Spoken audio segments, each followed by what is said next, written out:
Welcome back. Thom Hartmann here with you, and Denise in Sioux Falls, South Dakota. Hey, Denise, what's on your mind today? Hi, Tom. I'm at Costco checking out, so I apologize for that, but I'll be done real quick. But anyway, thank you for all that you do. Anyway, I just wanted to say that I came to a conclusion the other middle of the night that all the fake news that is being talked about is, out of Trump's mouth. So when he says it's fake news and all these other people listen to his cause, they're just listening to his words. And I wish that we wouldn't now spend so much time on his fake news, because obviously it does become news. Yeah. But Denise, here's the problem. I'm sorry, finish your thought. Well, no, and that's pretty much it. It just occurred to me that that's what fake news is his mouth. Yeah. Well, it goes beyond that. And the problem that Donald Trump is facing, and now because he's president, the problem that the entire nation is facing, is that Fox so-called news is actually a right-wing cult. And, they've got some very, very articulate cult leaders on, Bill O'Reilly, Sean Hannity at the top of the list, who literally create an alternative reality for people who are regular Fox News and Fox and Friends in the morning, who literally create an alternative reality.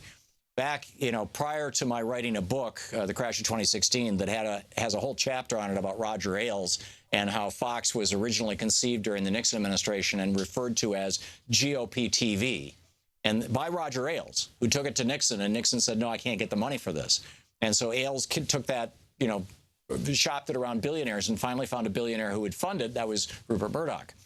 But the reality is that, as we know from the Northwestern University study from 3 years ago, I think it was, that people who watch Fox News not only know less about what's going on in the world than people who watch any other news channel, but they know more things that are not true. They believe more things that are not true than do people who watch any other news channel or people who get no news at all, people who just watch sports and occasionally read a newspaper. And the reason why, of course, is in order to maintain this cult following, in order to maintain this sense of victimhood, this siege mentality, they have to constantly be creating boogeymen. They have to constantly be elevating the other, and creating fear. And they do that by lying, by just, straight out making crap up. And the problem, MediaMatters.org is a website that has been devoted for the better part of a decade or more to just debunking Fox News. And they literally do it every day. So, that was kind of a cancer in our media prior to now. But now it's gotten really bad because Donald Trump, when he wants to know what's going on in the world, he does not call the FBI or the CIA and say, hey, guys, come on in and brief me. He doesn't call up his national security director and say, hey, is it possible to wiretap Trump Tower? If so, how? Or could it have been done? Or for that matter, did Barack Obama do it? Did President Obama do it? No, he doesn't do that. Instead, he turns on the TV, watches Fox News, and he believes what they say.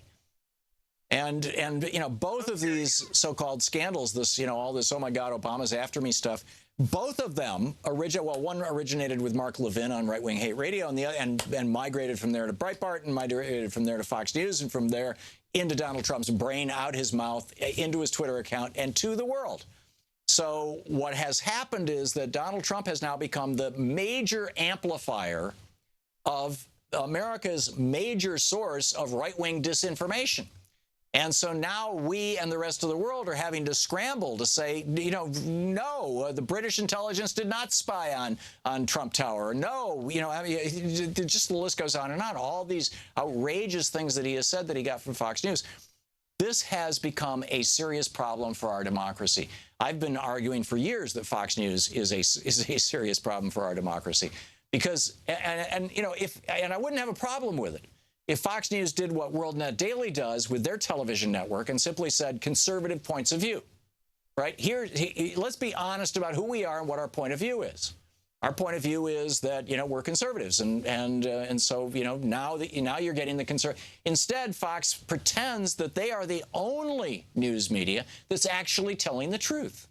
And that's really dangerous when that happens. I don't see that kind of insularity going on in any other network.